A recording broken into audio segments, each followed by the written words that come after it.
नमस्ते दोस्तों, स्वागत है आप सबका सरकारी परीक्षा के यूट्यूब चैनल पे और स्वागत है आप सबका special video series for current affairs में। तो इस करंट अफेयर की सीरीज में हम डिस्कस करते हैं रोज की रोज जो घटनाएं घटती हैं हमारे आसपास, तो उसे क्या प्रश्न बन सकते हैं, तो उन्हें प्रश्नों के फॉर्म में ही हम जानते हैं, मल्टीपल चॉइस क्वेश्चन के फॉर्म में। और साथ ही साथ उनसे रिलेटेड कुछ स्टैटिक पॉइंट्स को भी हम समझने की कोशिश करते हैं जो आपके एग्जाम के लिए काफी इंपॉर्टेंट होते हैं। तो इस वीडियो को लास्ट तक देखें और एक एक पॉइंट जो इंपॉर्टेंट है उसको नोट करते चलें। डेली आप ये रूटीन फॉलो करोगे, आप करंट अफेयर का सेक्शन काफी अच्छा इंप्रूव हो जाएगा, अच्छा स्कोर कर लोगे एग्जाम्स में। ठीक है, तो दोस्तों स्टार्ट करते हैं पहले प्रश्न के साथ। पहला प्रश्न भी आपको दिखेगा आपके स्क्रीन के ऊपर। पहला प्रश्न कहता है कि क्वेश्चन नंबर 1, किस केंद्र शासित प्रदेश राज्य सरकार ने निर्माण श्रमिकों के लिए डॉक्टर ऑन व्हील्स योजना शुरू की है? Which state government has started doctors on wheel scheme for construction workers? Options क्या क्या है? ए पुडुचेरी, बी हरियाणा, सी उड़ीसा या डी दिल्ली दिल्ली। तो दोस्तों इसका सही उत्तर क्या होगा? सही उत्तर हो जाएगा ऑप्शन नंबर डी, दिल्ली। जी हाँ, तो दिल्ली की जो केजरीवाल सरकार है उसने डॉक्टर्स ऑन व्हील योजना शुरू करने की बात की है निर्माण श्रमिकों के लिए। तो ये योजना जो है वो रूटीन हेल्थ चेकअप वगैरह की जाएगी। जो कंस्ट्रक्शन वर्कर्स हैं, जो कंस्ट्रक्शन साइट्स पे काम करते हैं, उनकी रूटीन चेकअप्स रेगुलर बेसिस पर की जाएगी। डॉक्टर ऑन व्हील्स मतलब कि एक बेसिकली इस तरह का वैन होगा, उसमें डॉक्टर्स रहेंगे। ठीक है, इसके अलावा एक और जो योजना चालू की गई वो है मोबाइल क्रिचेस फॉर चिल्ड्रन।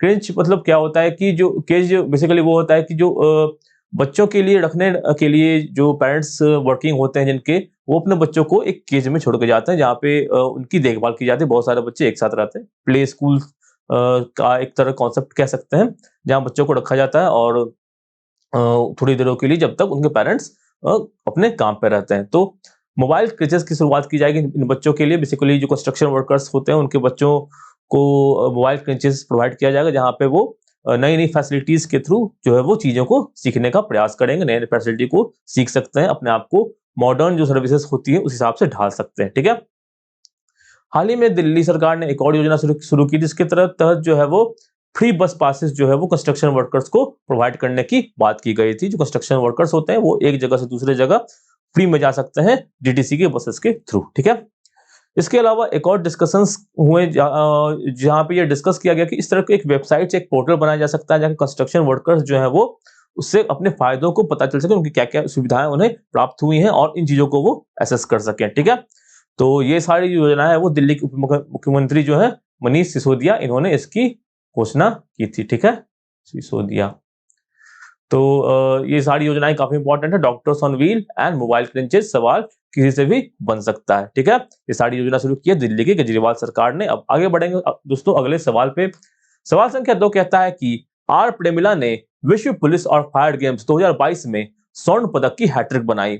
वह किस राज्य में महिला ट्रैफिक कांस्टेबल के रूप में कार्यरत हैं? R Premila won hat-trick of gold medals in World Police and Fire Games 2022. In which state she is working as women traffic constable? Option है ए केरल, बी तमिलनाडु, सी आंध्र प्रदेश या डी कर्नाटका। दोस्तों इसका सही उत्तर हो जाएगा ऑप्शन नंबर बी, तमिलनाडु। जी, तो तमिलनाडु में ये महिला ट्रैफिक कांस्टेबल है आर प्रेमिला। और जो खेला जा रहा है विश्व पुलिस और फायर गेम्स, बेसिकली इसमें क्या होता है, जो दुनिया भर के जो पुलिस में या फायर जो सर्विसेज होती है उनमें जो इन्वॉल्व जो खिलाड़ी होते हैं, जो खेल खेलते हैं, उनके लिए ये गेम्स बनाया जाता है। ठीक है, उनके लिए गेम्स है। इसके बारे में और जानकारी प्राप्त करते हैं। तो आर प्रेमिला के बारे में पहली बात अगर कहूँ तो ये वुमेन ट्रैफिक कंट्रोलर है। कहाँ पे? जैसा कि प्रश्न में था, तमिलनाडु में। और इन्होंने क्या किया है, बहुत ही बेहतरीन काम किया है। और ये मतलब ये क्या क्या कर सकते हैं कि एक तरह से एक अच्छी बात होती नहीं कि हम इन जो प्लेयर्स होते हैं इनका नाम हम नहीं जानते रहते, या इन इवेंट्स के जो अचीवमेंट्स होते हैं हम उनको उतना रिकॉग्नाइज नहीं कर पाते, उनको नहीं पहचान पाते हैं। तो इन चीजों पे भी हमें ध्यान देना चाहिए। ठीक है, तो आर प्रेमिला जो है वो वुमेन ट्रैफिक कांस्टेबल है चेन्नई पुलिस में। और इन्होंने बहुत ही शानदार जो रिकॉर्ड बनाया वो है कि 3 गोल्ड मेडल्स इन्होंने जीते हैं लगातार, और एक इन्होंने सिल्वर मेडल भी जीता है वर्ल्ड पुलिस फायर गेम्स 2022 में। ठीक है, गोल्ड इन्होंने जीता है 3 इवेंट में, 100 मीटर डैश, 100 मीटर दौड़ में, 40 मीटर 400 मीटर की दौड़ में और लॉन्ग जंप में। 3 इवेंट्स में उन्होंने जीता है। और साथ ही साथ इन्होंने 200 मीटर की जो दौड़ होती है उसमें इन्होंने सिल्वर मेडल भी जीता है। तो 4 मेडल कुल मिला के इन्होंने जीते हैं और भारत का नाम डेफिनेटली रोशन किया है। अब इस गेम्स की बात की जाए तो ये कहाँ खेला जा रहा है? ये खेला जा रहा है रोटरडैम में, जो कि है नीदरलैंड्स में। ठीक है, इसमें 10,000 खिलाड़ी भाग ले रहे हैं और 63 अलग अलग प्रकार के खेल के इवेंट्स इस गेम्स में शामिल किए गए हैं। आर प्रेमिला 2005 बैच की जो है वो पुलिस ऑफिसर है, हेड कांस्टेबल है, और अन्ना नगर ट्रैफिक विंग जो चेन्नई में वहां पे वो स्थित है, काम करती हैं। ये वर्ल्ड ट्रैफिक सॉरी ये जो फायर गेम्स होता है, world police and fire games होता है, ये बाई एनुअल इवेंट यानी कि हर 2 साल के बाद ये खेला जाता है। 2 इयर्स, ये सवाल पूछा जा सकता है कितने साल के बाद ये गेम्स खेला जाता है, तो 2 साल के बाद ये गेम खेला जाता है। और इंपॉर्टेंट नोट करने वाली बात यहाँ भी है कि रॉटरडम नीदरलैंड्स में ये गेम्स को खेला जा रहा है। ठीक है, अब बढ़ेंगे आगे, अगले सवाल पे आते हैं दोस्तों। सवाल संख्या 3 कहता है कि किस आयोजन में यानी किस खेल आयोजन में सुशीला देवी लिंगम्बाम ने कॉमनवेल्थ गेम्स में रजत पदक जीता, यानी कॉमनवेल्थ गेम्स बेसिकली यहाँ पे 2022 की बात की जा रही है। In which event Sushila Devi Likmabam won silver medal in Commonwealth Games 2022। ठीक है, ऑप्शन है ए जूडो, बी भारोत्तोलन वेटलिफ्टिंग, सी टेबल टेनिस या डी बैडमिंटन। दोस्तों इसका सही उत्तर है ऑप्शन नंबर ए जूडो। जी हाँ, तो जूडो ऐसा खेल है जिसमें भारत का प्रदर्शन आमतौर पर अच्छा नहीं रहता है, पर उसी खेल में सुशीला देवी लिंगम्बाम ने सिल्वर मेडल जीता है कॉमनवेल्थ गेम्स में, जो कि एक अच्छी बात है और प्राउड की बात है कि इन खेलों में भी भारत का प्रदर्शन जो है वो धीरे धीरे सुधर रहा है। तो इसकी और बात करें तो जूडो के 48 किलोग्राम वर्ग में इन्होंने सिल्वर मेडल जीता हुआ है। इन्होंने क्वार्टर फाइनल में हैरिस बॉनफॉयस को हराया था, और इनकी बात करें तो साउथ अफ्रीका की जो मिकिला व्हाइट बॉय थी उनसे ये हार गई फाइनल में, और इन्हें सिल्वर मेडल से संतुष्ट करना पड़ा। बट ये बहुत बड़ी बात है, सिल्वर मेडल भी इस इवेंट में जीतना बहुत बड़ी बात है भारत के लिए, क्योंकि इन खेलों में भारत ने प्रदर्शन बहुत अच्छा नहीं रहा है पहले। ठीक है, जूडो में भारत को एक और मेडल मिला है। विजय कुमार यादव ने 60 किलोग्राम वर्ग में पुरुषों के खेल में इन्होंने ब्रॉन्ज मेडल जीता है। ठीक है, तो कॉमनवेल्थ गेम्स में भारत का प्रदर्शन दिन प्रतिदिन जो है वो बेहतर हो रहा है, प्रतिदिन हम रोज मेडल्स जीत रहे हैं। कॉमनवेल्थ गेम्स कहाँ खेला जा रहा है? ये खेला जा रहा है बर्मिंघम में खेला जा रहा है, याद रखेंगे। याद ऐसे भी हो जाएगा, आप डेली करंट अफेयर को फॉलो करोगे तो रोज कॉमनवेल्थ से जुड़े हुए कुछ इंपॉर्टेंट अपडेट्स आपको प्राप्त होते रहेंगे। तो उन सारे जो चीजें हो रही, जो खेल इवेंट्स जहां जहां पे पदक जीत रहे हैं, जहां पे कुछ रिकॉर्ड्स बन रहे हैं, वहां से सवाल भी बन सकते हैं। तो जो भी करंट अफेयर के पॉइंट्स हैं आप साथ साथ नोट करते चले। वीडियो के स्टार्ट में भी कहा है कि जो भी पॉइंट्स आपको आ रहे हैं सामने, साथ साथ आप नोट्स करते चलिए, और एक करंट अफेयर की अच्छी नोट्स बनती चली जाएगी। रोज आपको जो करंट अफेयर का सेक्शन है उसको अधिक समय देने की आवश्यकता भी नहीं है। आधा घंटा 45 मिनट ऑफ करंट अफेयर यहाँ पे देख लोगे। ठीक है, उसके बाद जो आपका मेन समय आप मैथ्स की प्रैक्टिस कर सकते हो, रीजनिंग की प्रैक्टिस कर सकते हो, या जो भी आपकी वीक पॉइंट्स है उनको आप इंप्रूव करने में लगा सकते हो। बट करंट अफेयर्स पे आपको कम से कम आधा घंटा आप रोज टाइम दोगे तो आपको बहुत कम स्ट्रेस होगा लास्ट मोमेंट के रिवीजन में। ठीक है दोस्तों, तो दोस्तों हम आगे बढ़ेंगे, अगले सवाल पे आते हैं। सवाल संख्या 4 कहता है कि पिंगली वेंकैया की 146वीं जयंती मनाने के लिए किस मंत्रालय ने तिरंगा उत्सव का आयोजन किया है? Which ministry has organized तिरंगा उत्सव to celebrate पिंगली वेंकैया's 146th birth anniversary? Option number A गृह मंत्रालय यानी कि होम मिनिस्ट्री, बी संस्कृति मंत्रालय मिनिस्ट्री ऑफ कल्चर, सी शिक्षा मंत्रालय एजुकेशन मिनिस्ट्री, या डी कपड़ा मंत्रालय मिनिस्ट्री ऑफ टेक्सटाइल्स। तो इसका सही उत्तर क्या होगा? सही उत्तर होगा ऑप्शन नंबर बी संस्कृति मंत्रालय मिनिस्ट्री ऑफ कल्चर। जी हाँ, तो मिनिस्ट्री ऑफ कल्चर जो है वो इन्होंने क्या मना रहे हैं, ये मना रहे हैं तिरंगा उत्सव। किस अवसर पर? पिंगली वेंकैया की 146वीं जयंती पर। पिंगली वेंकैया कौन थे? ये वो थे जिन्होंने भारत का जो तिरंगा है इसको डिजाइन किया था। उन्होंने बताया था भारत का राष्ट्रीय ध्वज जो होगा वो इस तरह का होगा। ठीक है, मिनिस्ट्री ऑफ कल्चर के द्वारा ऑर्गेनाइज किया जा रहा है तिरंगा उत्सव, और आपको पता होगा हम इस वर्ष मना रहे हैं, 15 अगस्त आने ही वाला है, और हम मना रहे हैं 75th क्या एनिवर्सरी ऑफ इंडिपेंडेंस, और इसी अवसर पर जो है पूरे देश में मनाया जा रहा है क्या? आजादी का अमृत महोत्सव। अमृत महोत्सव मनाया जा रहा है, जो कि एक बहुत अच्छी बात है कि हम इस वर्ष पर सेलिब्रेट कर रहे हैं कि क्या क्या अचीवमेंट्स हमने हासिल किए इन 15 वर्षों में।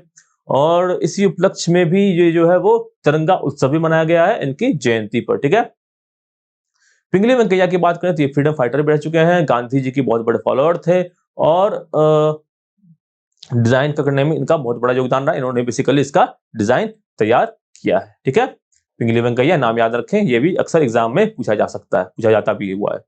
ठीक है, तो आगे बढ़ेंगे दोस्तों, अगले सवाल पे आते हैं। सवाल संख्या 5 कहता है कि हाल ही में कॉर्पोरेट सरकार साझेदारी के साथ गुजरात के किस स्थान पर एक झंडा व्यवसाय शुरू किया गया है? A flag business unfolds in which place of Gujarat with corporate government partnership? A Surat, B Vadodara, C Ahmedabad या डी वाटनगर? दोस्तों सही उत्तर है ऑप्शन नंबर ए सूरत। तो सूरत में क्या हुआ है कि एक फ्लैग का एक फैक्ट्री को स्टैब्लिश किया गया है और सूरत के पंडेसरा एरिया में एक फैक्ट्री में इसको बनाया गया है और इसमें सैफरन और ग्रीन डाइस को ऐड किया जाता है, अशोक चक्र को उसमें स्टैम्प करके मार दिया जाता है और क्या करता है ट्राई कलर्स जो है वो इस तरह से एक सीड्स के फॉर्म में यहाँ पे निकल के सामने आता है और यहाँ पे आप देखो इस तरह से इसका प्रोडक्शन हो रहा है। ठीक है, तो संजय सरगावी जो है वो इस जो फैक्ट्री है इसके ओनर है, मतलब कॉर्पोरेट सरकार की तरफ से बन रहा है, बट जो कॉर्पोरेट के जो ओनर है वो संजय सरगावी इस फैक्ट्री में बेसिकली इनके ओनर है।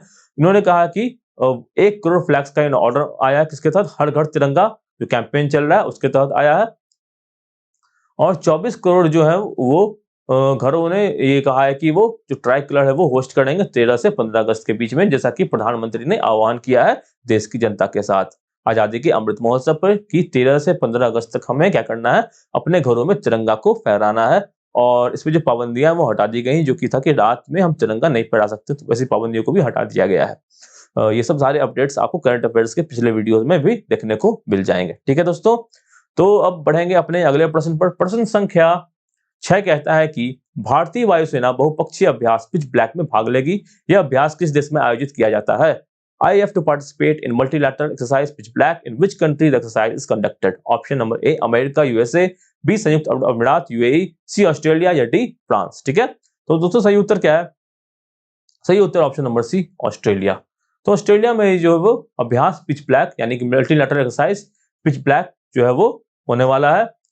ये अगस्त के लास्ट में होगा और इसमें देखा जाए तो 16 देश भाग ले रहे हैं, जैसे कि क्वाड के भी देश हैं। ठीक है, इसके अलावा जो ऑस्ट्रेलिया की एयरफोर्स है वो तो इसको होस्ट ही कर रही है।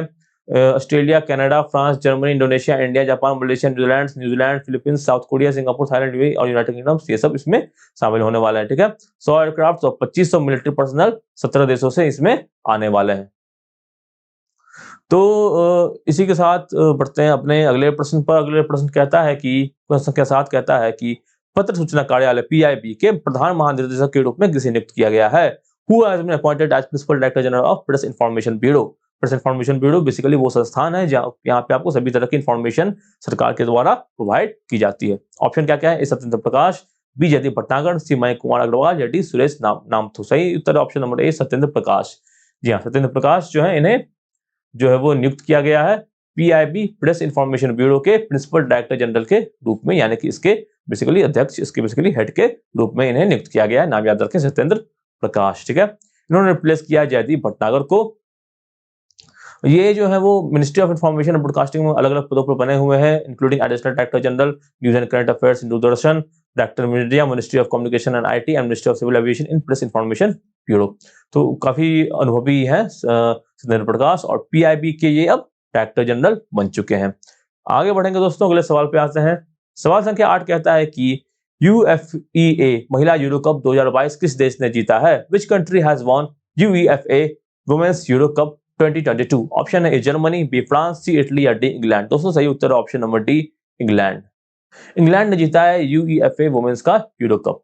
तो इंग्लैंड ने हराया फाइनल में जर्मनी को 2-1 से और ये इन्होंने मैच जीता है एक्स्ट्रा टाइम में, जो कि फुटबॉल में जो समय होता है, समय तक अगर मैच पूरा नहीं होता है और वो मैच इंपॉर्टेंट है, जैसे कि फाइनल सेमीफाइनल हो गया, तो एक्स्ट्रा टाइम दिया जाता है। तो एक्स्ट्रा टाइम में मैच चला गया और इंग्लैंड ने यहाँ पे जर्मनी को एक्स्ट्रा टाइम में हरा दिया। ठीक है, 1-1 तक स्कोर लाइन था और एक्स्ट्रा टाइम में एक और गोल मार के इंग्लैंड ने जो है वो ये जो मैच है फाइनल वो जीत लिया और 2022 का यूएफए कप इन्होंने जीत लिया। ये हुआ कहाँ था? ये हुआ भी था इंग्लैंड में। ठीक है, इंग्लैंड में खेला गया था ये जो टूर्नामेंट है वर्ल्ड कप का, और इंग्लैंड ने इसे जीत लिया। दोनों तरह के प्रश्न पूछे जा सकते हैं।